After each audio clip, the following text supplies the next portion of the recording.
Hello everybody, thank you for tuning into the GSMC Hoops and Heels Women's Sports Podcast brought to you by the GSMC Sports Network. My name is Samantha Genser. I'm going to be your host for you guys today. We have a very exciting show for you guys. I do want to apologize for not starting exactly at 8 p.m. Eastern Time. I was having some technical difficulties, so I promise that we will be hopefully starting on time back on Monday. I apologize for that. Anyway, so today we are going to be talking about this week's WNBA games, the top colleges that produce the most professional female athletes, round one of the U.S. Women's Open, and a retirement announcement in professional golf, the recap of Game 3 and 4 of the Softball World Series, and some predictions for tonight's games. And make sure you stay till the end of today's show to hear about predictions of Week 3 of the CrossFit semifinals. Before we begin, I wanted to remind you guys to like and follow the show and to become a part of our show to tip and donate using the link gsmcpodcast.net. We also do get a lot of questions and comments that comes from viewers during the show, so to ensure that your questions get read on the air, I ask that you use the link gsmcpodcast.net. This puts your questions at the top of the list so that I see them, and of course, it really does help the show. Once again, the link is gsmcpodcast.net. Now, let's get started. I hope you guys enjoy today's content. Okay, so we're going to be starting today's episode off with one of my favorite segments today. We're going to be recapping this week's WNBA games. So, we're only going to be talking about 10 games from this week for the sake of time. So, we're going to start with Saturday, May 25th games. There were a total of 5 games on Saturday, but we are just going to talk about 3 of them. Starting with the first game, New York Liberty v. Minnesota Lynx. The Lynx beat Liberty 84-67, which is a fairly decent gap. Liberty had a total of 18 turnovers. A lot of them came from miscommunication and mistakes that they simply should avoid. In general, though, the Liberty has turned the ball on 20.7% of their possessions in the start of the season so far, which is the 4th highest mark in the WNBA so far, so that's not good for them. That combined with their poor three-point shooting has made things a lot harder for them on offense so far. But there still were some good things that came out of this game. With her rebound at 2 minutes and 58 seconds of the third quarter, Breanna Stewart became the 5th fastest player in WNBA history to reach 2,000 rebounds. Stewart finished with 20 points and 11 rebounds for her league-high 4th double-double of the 2024 season. Leonie Fibich set a new career high for points with 2 3-pointers in the second quarter of the game, and Sabrina Ionescu posted 13 points and added 2 3-pointers to extend her streak of regular season games with at least one made 3-pointer to 31, which is the longest active streak in the WNBA. The next game was the Connecticut Sun v. Chicago Sky. The Sun came on top with a final score of 86-82. Connecticut's Dawana Bonner scored 19 points, and teammate Alyssa Thomas was ejected after hitting Chicago's Angel Reese in the neck in the Sun's win.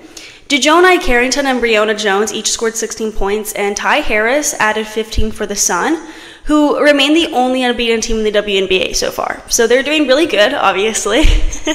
Thomas was ejected for a flagrant foul too late in the third quarter after wrapping her hand around Reese's neck and knocking the rookie to the ground. Reese made the 2 foul shots with 3 minutes and 41 seconds left the period to give Chicago a 60-59 lead. Carrington countered with a layup 38 seconds later, and then Bonner's 3-pointer with 7 minutes and 3 seconds remaining made it 78-71. For Chicago went on an 8-0 run, and Dana Evans' 3-pointer with 5 minutes and 3 seconds left gave the Sky their last lead at 79-78. Bonner then followed with a 3-point play and a mid-range jumper, and Connecticut led the rest of the way pretty much. Marina Mabrey scored 23 points for Chicago, and Evans had 13. Reese finished with 13 points and 5 rebounds. It was a good game overall, and it definitely was kind of back and forth at some points, which makes it more interesting. Both teams are very skilled, but, you know, Connecticut Sun is currently unbeaten. I would say they're the best team in the league right now. I would put them on first for power rankings, so they definitely deserve that win in there. Though the next game on Saturday that I wanted to talk about was the Phoenix Mercury versus Dallas Wings. The final score was 107-92, and the Wings really showed up for that game. Right from the start, the Phoenix Mercury was unable to keep up with the Dallas Wings, playing behind the literally the entirety of the game. Even with a dominant third quarter, the Mercury were unable to use that momentum into the fourth quarter and fell 107-92 in the end, and that snapped their 3-game win streak.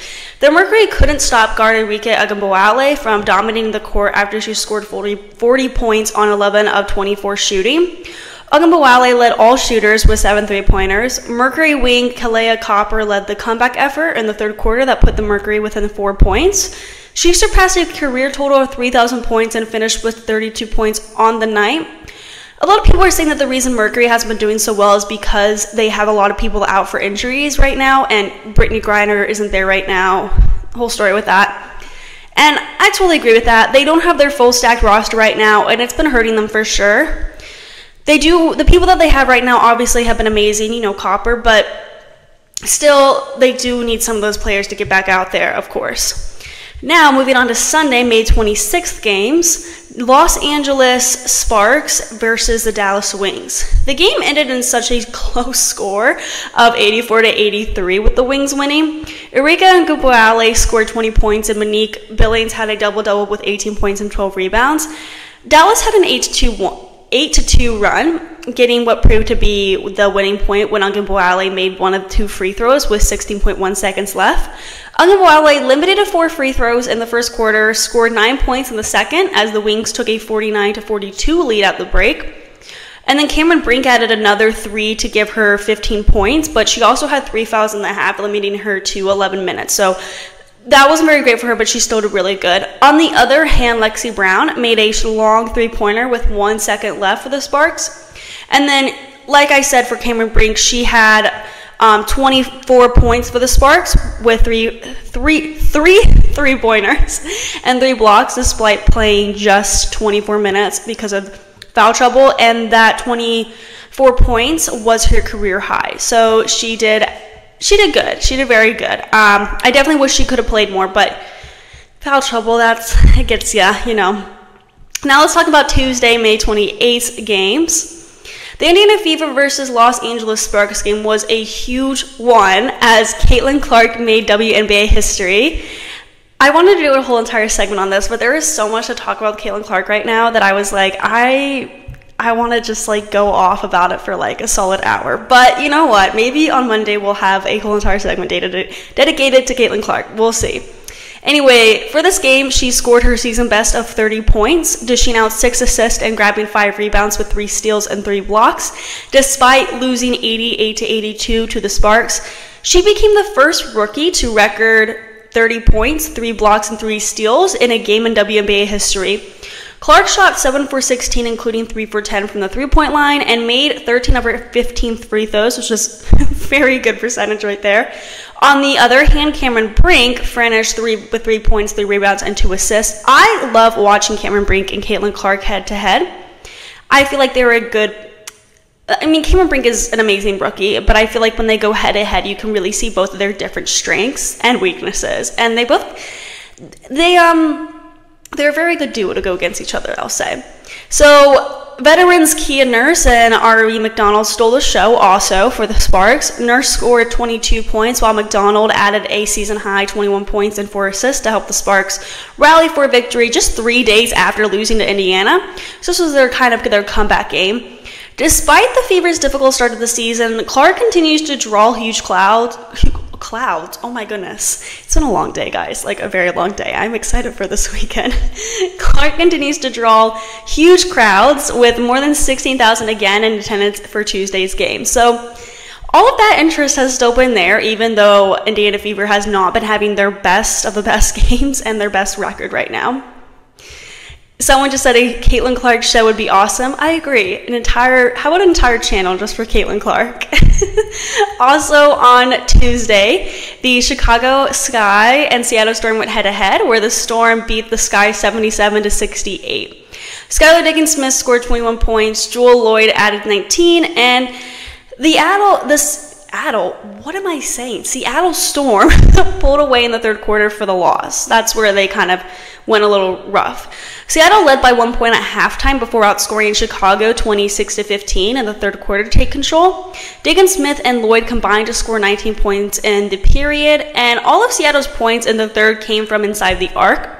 Seattle went on an 11-0 run spanning the third quarter break to go ahead 71-52, but Chicago scored the next 12 points. The Storm regained control when Lloyd intercepted a long pass and sent it ahead to Diggins Smith for a three-pointer to extend the lead to 76-68 with 2 minutes and 25 seconds left. I'll say that quarter was surely interesting. It got really tight there.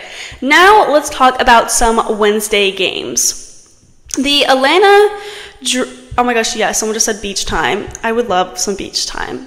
I miss going to the beach like every single day. That'd be amazing. Anyway, so actually I'm wondering, do the basketball players, do they do fun little team getaway trips and stuff? I mean, obviously during the off season, but I wonder if they ever think about the ones that are like Los Angeles Sparks. Do you think they ever just have fun little getaway trips together? Actually, probably not. They're probably busy with them practicing. That was a stupid question. Anyway, moving on. Let's talk about the Atlanta versus the Washington Mystics, which was a final score of 73-67. This was a lot of a closer game than I thought it would be. This has been the Mystics' worst start since 2007. Yeah, it's not been going so well for the Mystics right now. Maisha Hines-Allen and Aliyah Edwards checked in and combined for 12 quick first quarter points. Edwards also had 3 rebounds in the period, all of which were offensive. The rest of their first half was pretty solid for Washington, particularly in passing. The highlight of the second half was a smooth runner that Ariel Atkins got to fall early in the fourth quarter, allowing the Mystics to retake the lead. They couldn't hold on, however, obviously, and they missed some crucial jump shots late in the game that would have kept them alive. Still, Atkins led the Mystics with 21 points, 8 rebounds, and 3 assists. So she had a good game, but the Mystics were just not able to keep up, and they really haven't been very much able to keep up with the other team so far, which has reflected on their record. Okay. Also on Wednesday, the Las Vegas Aces beat the Minnesota Lynx 80-66. The Aces are back in the game, and I think they get a better chance now of making it to the playoffs after this game. Asia Wilson had 29 points, 15 rebounds, and 4 blocks, and Jackie Young added 19 points and 10 assists. Wilson became the first player in WNBA regular season history to have 20-plus points and 10-plus rebounds in 5 consecutive games. Young narrowly missed her 5th straight game with at least 20 points and 6 assists. For the Minnesota Lynx, Nafisa Collier had 18 points and 13 rebounds, and Courtney Williams and Cecilia Sanlanicini each scored 12, and Kayla McBride added 11 points. This was one of the better games of the week because, honestly, I didn't know who was going to win. Minnesota Lynx have been doing really good, but also it's the Las Vegas Aces, and I wanted to see them get, their head back in the game and get to some more winnings, Anyway, now let's talk about the Thursday games. The Seattle Storm and the Indiana Fever went head-to-head, and not much of a shocker here, unfortunately. The Storm beat the Fever 103-88, despite 20 points and 9 assists from Caitlin Clark. 4 of Seattle's 5 starters finished with at least 15 points, led by Jewel Lloyd's 22, and Seattle as a team shot a sizzling 8 of 19 from beyond the arc. It was still a rough game for Clark, I'll say, as she had 7 turnovers, but the Storm as a team just overpowered the Fever. They kind of just look like a completely better team out there. I don't know how to explain it. Maybe it was, I don't know. It just looked like they were more together as a team. And finally, the last game I wanted to talk about was the Los Angeles Sparks versus Chicago Sky. Marina Mabrey led the Chicago Sky to an 83-72 victory over the Los Angeles Sparks with a stand-up performance of 20 points and 6 three-pointers, matching her career high. So great game for her. Elizabeth Williams contributed significantly with 17 points, 11 rebounds, and 4 blocks, marking the Sky's first home win of the season. Wait. I just realized, oh my gosh. I'm so sorry, guys. I totally flipped the scores right here. It is supposed to say 83 on the Sky side and 72 on the LA side. I'm so sorry, guys. That was confusing. I was speaking and I was like, no, I don't think that the Sparks won this game. Wait, maybe I'm incorrect on that. No, I believe that the Sky won this game. Yeah, no. Okay, I'm sorry, guys. I'm so sorry. These pictures are confusing me now. As I said, it's been a really long day. Okay, so the Sky won this game. I'm sorry that those numbers are mixed up. But the Sky, back to how the game went, the Sky built a strong early lead, up by 21 points during the third quarter, and then Los Angeles mounted a comeback a little bit, cutting the deficit to 9 points by the fourth quarter. Despite Sky's turnoffs and fouls in the third quarter, they maintained their lead with crucial late-game contributions from rookie Angel Reese. Los Angeles struggled with 18 turnovers throughout the game, which really put them behind, and key performances for the Sky also included Dana Evans with 15 points and multiple steals, and Kennedy Carter with 14 points. For the Sparks, Arike Ogunbowale led with 24 points and 13 rebounds, and Kia Nurse added 17 points. A lot of different players had a really good game at this game particularly, but it just happened that the Sky came out on top. Their turnovers really did not help them at all, but the Sparks, when they had tiny comebacks, just weren't able to actually maintain their comebacks in this. Okay, so we are now going to move on to our next segment, where we're going to talk about some of the top colleges producing the most professional female athletes. Before we get into that, we are going to be taking a short break, so I will see you guys very soon.